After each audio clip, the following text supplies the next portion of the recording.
बिस्मिल्लाहिर्रहमानिर्रहीम अल्हम्दुलिल्लाह वस्सलातु वस्सलामु अला रसूलिल्लाह व अला आलिहि वस्सहबिहि अजमईन अम्मा बाद रब्बि इश्रह ली सदरी व यस्सिर ली अमरी वहलुल उक़दतम मिन लिसानी यफ़क़हू क़ौली। अस्सलामु अलैकुम व रहमतुल्लाहि व बरकातुहू।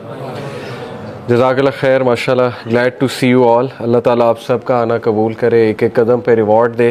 अल्लाह ताला हम सब के दिल में रसूलुल्लाह सल्लल्लाहु अलैहि वसल्लम की खालिस मोहब्बत उसको कायम रखे, उसको इंक्रीज़ करे, और अल्लाह ताला हम सब को रसूलुल्लाह सल्लल्लाहु अलैहि वसल्लम का अस्वाए हुस्ना उससे सीखने की तौफीक दे। आमीन सुम्मा आमीन। सो आज का इंशाल्लाह topic, before I teach the actual सीरा, मैं चाहता हूँ कुछ बैकग्राउंड आप लोगों को पता चलता रहे, बहुत ज़रूरी है। जैसे लास्ट क्लास में भी मैंने फोकस इस पे किया था कि हम इस बात से चलें, इस एंगल से आएँ कि अल्लाह के नबी सल्लल्लाहु अलैहि वसल्लम अल्लाह के सच्चे नबी थे। इस पे बहुत पुख्ता ईमान हमारा होना चाहिए, और दीन इस्लाम सच्चा मज़हब है, सच्चा दीन है। ये इंशाल्लाह आई होप कि जो मैंने आर्गूमेंट्स आपको बताए थे वो इनफ होंगे। और ये इसलिए ज़रूरी है क्योंकि बिलीव मी के जिस दौरे फितन में हम रह रहे हैं, अगर आप नहीं तो आपके बच्चे आपसे ज़रूर ये सवाल पूछेंगे कि इस्लाम ही क्यों। पक्की बात है, आपसे सवाल पूछेंगे, और क्या रसूलुल्लाह सल्लल्लाहु अलैहि वसल्लम वाकई अल्लाह के नबी थे। तो इसलिए आज भी थोड़ा हम इसको मज़ीद एनालाइज करेंगे। मैं आपके सामने हिंदू स्क्रिप्चर्स और Bible, old testament, new testament plus Buddhist scriptures से कुछ बातें बताऊंगा रसूलुल्लाह सल्लल्लाहु अलैहि वसल्लम के बारे में। क्लियर साइंस उसमें लिखे हुए अल्लाह के नबी सल्लल्लाहु अलैहि वसल्लम के बारे में कि वो आएंगे, जिससे आपका पर्सपेक्टिव मज़ीद बिल्ड होगा और इंशाल्लाह आपका ईमान भी बढ़ेगा। उससे पहले मैं चाहता हूँ कि आप लोगों को ये समझाऊँ कि सीरत आ कहाँ से रही है, सीरत की सोर्स क्या है। क्योंकि देखिए, कुरान की सोर्स तो ज़ाहिर है अल्लाह ने ख़ुद कह दिया। लोग कहते हैं ना कि कुरान ने तो ख़ुद कहा सूरह हिजर में वर्स नंबर 9 में कि हम ही हैं जिसने इस ज़िक्र को रिवील किया है और हम ही इसकी हिफाजत करेंगे। तो हमारा आर्गूमेंट असल में होता है, ये बड़ा स्ट्रॉन्ग आर्गूमेंट है अगेंस्ट दोज पीपल जो ये कहते हैं कि नहीं, हदीस और सुन्ना की कोई ज़रूरत नहीं। आजकल ये फितना बहुत बढ़ रहा है। तो हमारा पहला आर्गूमेंट तो ये कि ये कॉमन सेंस के खिलाफ बात है। देखिए, अगर कोई ये कहता है ना कि हदीस की, सुन्ना की और रसूलुल्लाह सल्लल्लाहु अलैहि वसल्लम की ज़रूरत नहीं है दीन की गाइडेंस के लिए, तो ज़रूरत ही क्या थी नबी भेजने की, मैसेंजर भेजने की।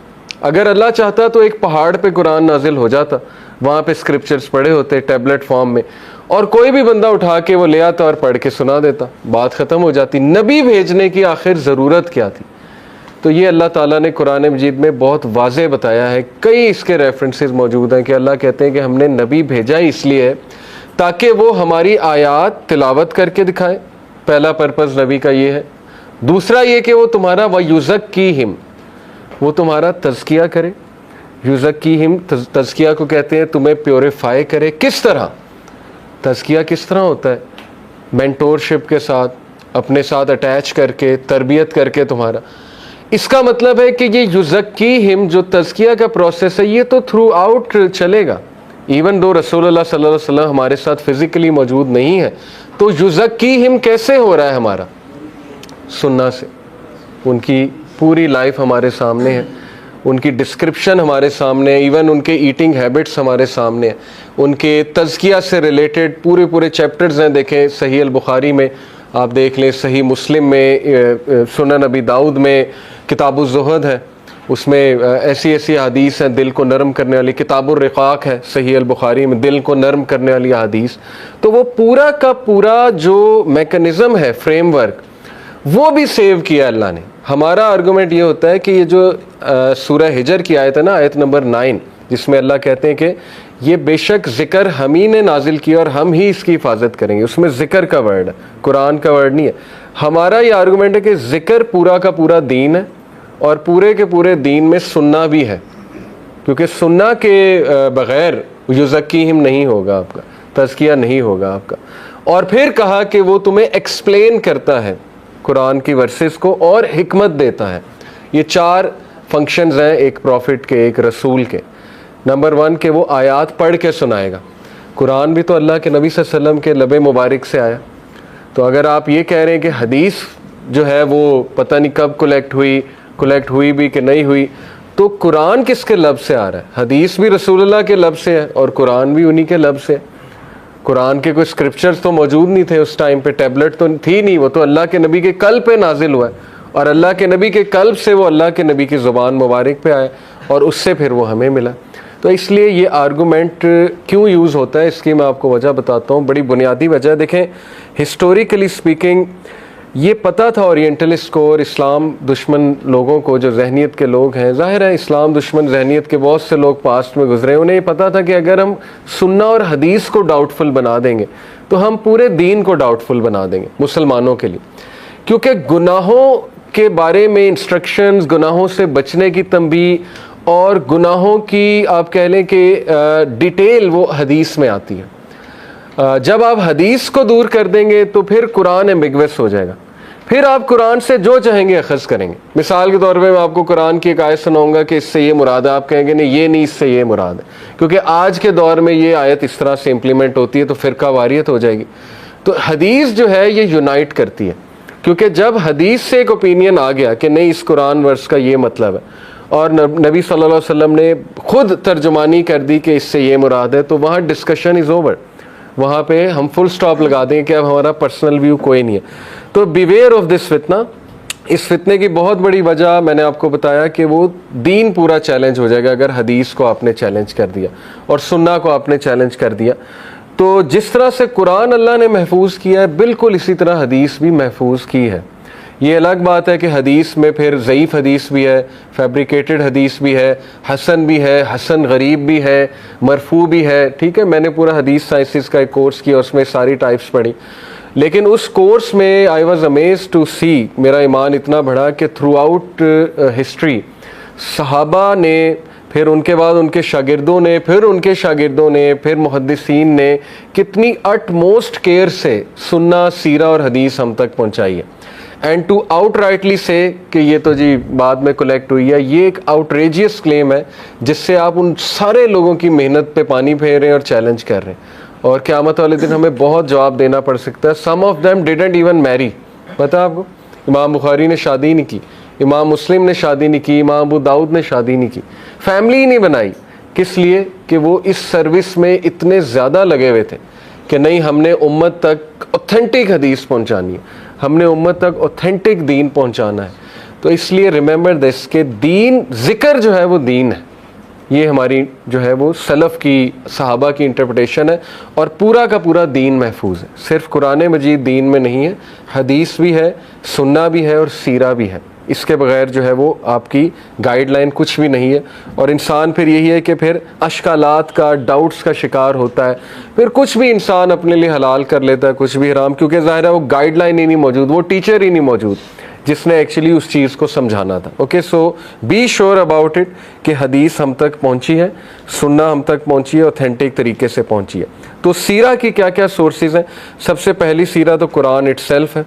देखिए, कुरान में कई इवेंट्स अल्लाह सुब्हानहू व तआला ने खुद मेंशन किए हैं जो सीरा रिलेटेड है। जैसे सूरह तौबा खोल लें, सूरह तौबा में जंग बदर के बहुत से वाक़यात रिलेट किए अल्लाह ने। अल्लाह का रिमेंबर कि जब अल्लाह ने 1000 एंजल्स उतारे तुम्हारी मदद के लिए, तो ये सीरा ही बता रहे हैं ना अल्लाह हमें कि इमेजिन करो कि वो एंजल्स उतर रहे होंगे जबलुल मलाइका पे। और फिर इसी तरह सूरह आले इमरान में जंग उहद के बहुत से वाक़यात डिस्कस्ड हैं। फिर देखिए सूरह तहरीम, वो आप पढ़ें तो उसमें अल्लाह कहते हैं ना कि ए नबी आप क्यों अपने लिए वो चीज़ हराम करते हैं जो अल्लाह ने हलाल की। ये भी सीरा का कौन सा वाक़या है? अगेन वो जो शहद वाला वाक़या है। ठीक है, तो ये भी सीरत बयान हो रही है। इसी तरह आप देखें सूरह नूर है, सूरह नूर में वाक़या इफ पूरा बताया गया। इसी तरह सूरह अहज़ाब है, उसमें जो है वो ग़ज़वा खंदक है। फिर सूरह अहज़ाब में ही वो वाक़या है कि अल्लाह के नबी सल्लल्लाहु अलैहि वसल्लम से इतना मुश्किल डिसीजन अल्लाह ने जो है वो करवाया। यानी देखें नबियों को अल्लाह ने कितना टेस्ट किया कि वही उनकी जो कज़न हज़रत ज़ैनब बिन्त जहश, जो हज़रत ज़ैद से उन्होंने ख़ुद शादी करवाई थी, उनकी जो मुँह बोले बेटे थे, उनके ग़ुलाम थे, उनसे अब अल्लाह ने हुक्म दिया तुम शादी कर लो। और यकीन करें कि जो पहले ही दुश्मन थे उनके, उनको तो एक और मौका मिल गया कि अब तो हम और अटैक करेंगे। यानी इतने मुश्किल काम अल्लाह के नबी सल्लल्लाहु अलैहि वसल्लम से अल्लाह ने इसलिए कराया कि उन्हें प्योरीफाई करें, और ये दिखाने के लिए कि लीडर जो है वो पहला स्टेप लेता है रिफॉर्मेशन लाने के लिए। तो वो आपको सूरह अहज़ाब से पता लग रहा है। सूरह यूसुफ में चले जाएं, वहाँ हज़रत यूसुफ का पूरा किस्सा। खैर, तो कुरान जो है ये पहली सोर्स है, ठीक है, कि अल्लाह के नबी सल्लल्लाहु अलैहि वसल्लम के बहुत से सीरत के वाक़यात कुरान में आ रहे हैं। इसी से इंपॉर्टेंस वाज़ेह हो जाती है अल्लाह के नबी सल्लल्लाहु अलैहि वसल्लम की लाइफ की कि कुरान मजीद 23 साल में नाजिल हुआ और अल्लाह के नबी सल्लल्लाहु अलैहि वसल्लम की लाइफ के इर्द गिर्द रिवॉल्व कर रही हैं कुरानी आयात।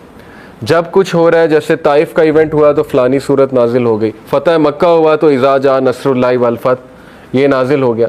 और अब्दुल्लाह इब्न मसूद कहते हैं सहाबी कि कुरान की कोई आयत नहीं कि मुझे ना पता हो कि कब आई है। ये होता है आलिम और फ़कीह, यानी जिसको कुरान पे इतनी ग्रिप है कि वो ये तक बता दे कि ये आयत इस इवेंट पे नाजिल हुई थी। और इस तरह के बहुत से लोग अल्हम्दुलिल्लाह आज भी हयात हैं, मौजूद हैं, बहुत जेम्स हैं वो। और देखें, मक्की सूरज का एक मिजाज है, वो मिजाज आप तब तक नहीं समझ सकते जब तक आपको सीरत नहीं पता। आपके जहन में वसवसे आते रहेंगे, डाउट्स आते रहेंगे, इतनी सख्त टोन, ये क्या हो बात कह दी, ये कैसे हो गया।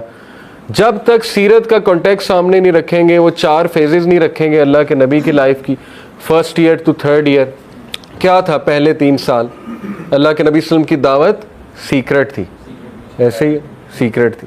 वो आयात जिस तरह की हैं वो नेचर ही ऐसी है जो सीक्रेट दावा में कैरेक्टर बिल्डिंग के लिए आयात है। यानी चंद एक लोग हैं, वो दारे अरकम में बैठते हैं, वहाँ पर बैठ के वो ज़रा मिशन प्लानिंग करते हैं और बड़ी बड़ी बातें सोचते हैं कि माशरे को कैसे चेंज करना है, चंद एक लोग। और वो आयतें उनको स्ट्रेंथन करने के लिए आ रही, वो आयतें जो है उनकी कैरेक्टर बिल्डिंग के लिए आ रही, उनका अकीदा जो है स्ट्रॉन्ग, उनको पहाड़ बनाने के लिए आ रही। क्यों? क्योंकि इन लोगों ने आगे जाके मारें खानी। उसके बाद अगला फेज़ आप देख लें, अल्लाह के नबी सल्लल्लाहु अलैहि वसल्लम की लाइफ, ओपन प्रीचिंग, वो तकरीबन 3 to 6 ईयर ऑफ प्रॉफिटहुड है। उसमें ज़रा वाजे हो गए, वाजे हुए तो शुरू में उन्होंने क्या किया कि रिजेक्ट किया, आउटराइट मॉक किया। जैसे वो एक कोट भी है ना, बड़ा मशहूर है तो महात्मा गांधी का, लेकिन बड़ा ऑथेंटिक और बड़ा अच्छा कोट है। उसने कहा कि first they will deny you, then they will mock you, then they will fight you and then you win. यही है एक रेफर्मेशन का प्रोसेस। सबसे पहले आपका मजाक उड़ाया जाए, आपको आउटराइट रिजेक्शन, डिनाई किया जाता है, उसके बाद आपका मजाक उड़ाया जाता है, उसके बाद जो है वो आपको फाइट किया जाता है प्रॉपर। ये प्रॉफिट की life is all about this कि सबसे पहले आउटराइट रिजेक्शन, डिनाई किया, उसके बाद मजाक उड़ाने पे आ गए, उसके बाद फाइट करने पे आ गए। तो सेकंड जो है उसमें पहले मजाक उड़ाया, आउटराइट रिजेक्शन दी। उसमें जो सूरतें हैं उनका मिजाज ही ऐसा है कि जो सहाबा को मज़ीद कॉन्फिडेंस दें। और पिछले अंबिया की स्टोरी सुनाई अल्लाह ने प्रॉफिट सल्लल्लाहु अलैहि वसल्लम को। अब आपको कॉन्टेक्स्ट समझ आएगा कि क्यों इतना रेपिटेटिव क्यों है कुरान में, हज़रत मूसा की स्टोरी बार बार क्यों आ रही है। मेरे जहन में सवाल आता था कि एक बार मेंशन हुई, दूसरी बार मेंशन हुई, वही नैरेटिव बार बार क्यों आ रहा है। क्योंकि वो इवेंट्स ऐसे थे कि रीआइट्रेशन होनी चाहिए थी, बार बार जो है अल्लाह के नबी सल्लम को रिमाइंडर सहाबा को चाहिए थे कि यस ये पिछली कौमों के साथ भी हो चुका है, उनका भी मजाक उड़ाया गया और उनको भी टॉर्चर किया गया है। आगे फिर वो पहले ही जहनी तौर पे तैयार कर दिया गया कि फ़िज़िकल टॉर्चर भी आ सकता है। और ये साइकोलॉजिकली स्पीकिंग जब एक बंदे को पहले ही मुसीबतों का पता लग जाए तो वो ज़रा तगड़ा हो जाता है मुकाबला करने के लिए, तो फिर वो फ़िज़िकल टॉर्चर भी शुरू हो गया। और ना सिर्फ ये कि बल्कि जो आखिरी 3 साल थे वो सबसे पेनफुल थे, 10th year to 13th year of prophethood. उसमें जो सूरतें नाजिल हुई हैं वो देखने वाली हैं और वो पढ़ने वाली हैं।